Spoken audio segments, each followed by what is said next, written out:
കൊച്ചിയിലെ ജനങ്ങൾ എറണാകുളത്തെ ജനങ്ങൾ ഒരുപാട് ജനങ്ങൾക്ക് പ്രതീക്ഷയുണ്ട് ഈ ബജറ്റുമായി ബന്ധപ്പെട്ട് ബജറ്റിന്റെ പ്രതീക്ഷകൾ നമ്മളോട് പങ്കുവച്ചു അവരുടെ വാക്കുകളിലേക്ക്. GDP ഉയർത്താനുള്ള എന്തെങ്കിലും ഒരു നിലപാട് അദ്ദേഹം സ്വീകരിക്കുന്നതാണ് എനിക്ക് ആദ്യമായിട്ട് പറയാനുള്ളത്.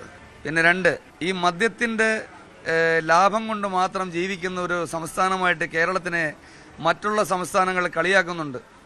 അത് ഞാൻ ഇൻ്റർസ്റ്റേറ്റൊക്കെ പോകുന്നുണ്ട്, എനിക്ക് വ്യക്തമായിട്ട് അറിയാവുന്നതാണ്. ഞാൻ ട്രാവലറാണ്.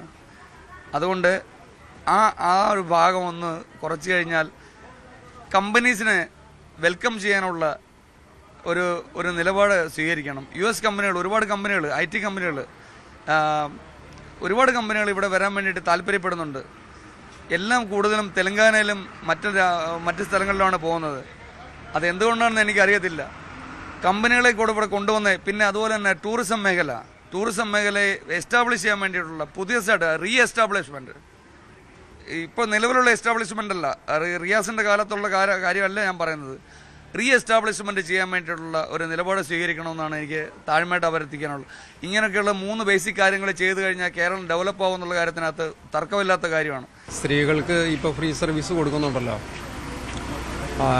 ഞാനതിന് എതിരാണ് ശരിക്കും പറഞ്ഞാൽ.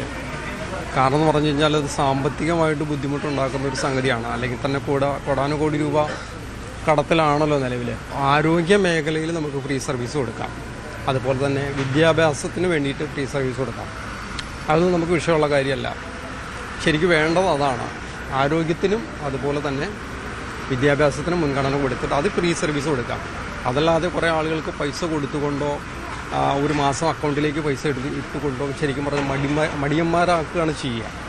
അവർക്ക് എന്തെങ്കിലും തൊഴിൽ ചെയ്യാനുള്ള അല്ലെങ്കിൽ വിദ്യാഭ്യാസപരമായിട്ടുള്ള ഉയർച്ചയൊക്കെ അവർക്ക് കൊണ്ടുവന്ന് സ്വാഭാവികമായിട്ടും തൊഴിൽ ചെയ്യാനുള്ള ഒരു പ്രവണത അവർക്ക് സൃഷ്ടിക്കപ്പെടും. അതാണ്. മറ്റുള്ളതെന്ന് പറഞ്ഞാൽ നമ്മൾ എന്താണോ ഫ്രീ കൊടുക്കുന്നത്, ഒരിക്കലും ഫ്രീ കൊടുത്ത് ചെയ്ത കാര്യങ്ങളൊന്നും സക്സസ് ആയിട്ടില്ല, അത് നടപ്പിലായിട്ടില്ല. എന്നാൽ പല സ്റ്റേറ്റുകളും ചെയ്യുന്നുമുണ്ട്. പക്ഷേ അതൊക്കെയെന്ന് പറഞ്ഞാൽ അവർക്ക് വരുമാനമുണ്ട്. പുറമേ നിന്ന് കടമെടുത്തുകൊണ്ട് ചെയ്യുന്ന പരിപാടികളല്ല. ഇതിപ്പോൾ ഒരു ഫ്രീ സർവീസ് കൊടുക്കുന്നതിന് വേണ്ടിയിട്ട് കടമെടുത്തിട്ടാണ് നമ്മളത് ചെയ്യുന്നത്. അപ്പോൾ അത് വർദ്ധിച്ച സാമ്പത്തിക പിന്നോക്കാവസ്ഥയിലേക്ക് പോകുന്ന ഒരു അവസ്ഥയാണ് വരിക.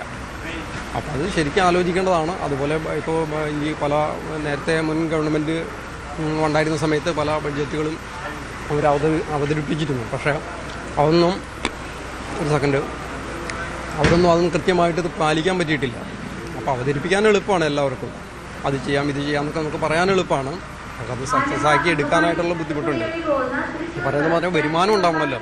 അത് ഏത് രീതിയിലും വരുമാനം ഉണ്ടാക്കിയെടുക്കാനുള്ള ഒരു പദ്ധതിയാണ് ആദ്യമേ ആസൂത്രണം ചെയ്യേണ്ടത്. എന്നിട്ടൊരു ബഡ്ജറ്റിൻ്റെ ഒരു പ്രഖ്യാപനം നടത്തുന്നതാണ് കുറച്ചും കൂടെ നല്ലത്.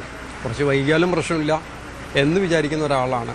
കുറച്ചുകൂടെ പഠിച്ചെടുത്തുകൊണ്ട് പിന്നെ ടൂറിസം മേഖല, വരുമാനത്തിൻ്റെ ഏറ്റവും വലിയ ഇതാണ് ടൂറിസം മേഖല. അതിനുള്ള ഇപ്പോൾ എല്ലാവരും ടൗൺ ബേസ് ചെയ്തിട്ടുള്ള ഒരു ടൂറിസ്റ്റ് എന്താണ് ഉദ്ദേശിക്കുന്നത്. പക്ഷെ നമ്മൾ ഏരിയകളുണ്ട്, ചെറിയ ചെറിയ റൂറലായിട്ടുള്ള ഏരിയകളിലേക്കൊക്കെ അതിൻ്റെ ഒരു സാധ്യത വികസിപ്പിച്ചുകൊണ്ട് അത്തരത്തിലുള്ളൊരു പഠനം നടത്തിക്കൊണ്ട് ചെയ്യുന്നതാണ് ഏറ്റവും അഭികാമ്യം എന്ന് ഞാൻ വിചാരിക്കുന്നു. നഷ്ടത്തിലാവും. ഇത്രയും സ്ത്രീകൾ, എന്തോരം സ്ത്രീകളാണ്. അപ്പോൾ KSRTC നഷ്ടത്തില്ലെങ്കിൽ തന്നെ നഷ്ടത്തിലാണ്. KSRTC നഷ്ടത്തിലാവും. ഒരിക്കൽ നമ്മൾ വീട്ടു സാധനമൊക്കെ വാങ്ങിക്കണില്ല, അതിനൊക്കെ വില കൂട്ടും. അപ്പം നമുക്ക് അതൊരു ബുദ്ധിമുട്ടാകും. ഇപ്പം ഞങ്ങളുടെ ലോട്ടറി തന്നെയാണെങ്കിലും ഞങ്ങൾക്ക് ഈ സർക്കാർ ഭരിച്ചുകൊണ്ടിരുന്നപ്പോൾ ലാഭം ഉണ്ടായിരുന്നു. മറ്റേ സർക്കാർ വന്നപ്പോൾ ഞങ്ങളുടെ ലാഭവും കുറച്ചു, പ്രൈസും കുറച്ച്, കച്ചവടം ഇല്ലാതെ. ഇപ്പോൾ കച്ചവടം ഇല്ല, തീരെ ഇല്ല. ഇപ്പം ഈ സർക്കാർ ഞങ്ങളുടെ ലാഭം ഒന്ന് കൂട്ടി, ഈ പ്രൈസ് ഒന്ന് കൂട്ടിയെങ്കിൽ മതിയായിരുന്നു. സർക്കാർക്ക് ഈ നഷ്ടമില്ലാതെ പോയാൽ ഈ ലോട്ടറിയിലും മറ്റേ ബ്രാൻഡില്ല, അതിലേക്കാണ് സർക്കാർ പിടിച്ചിരിക്കണം.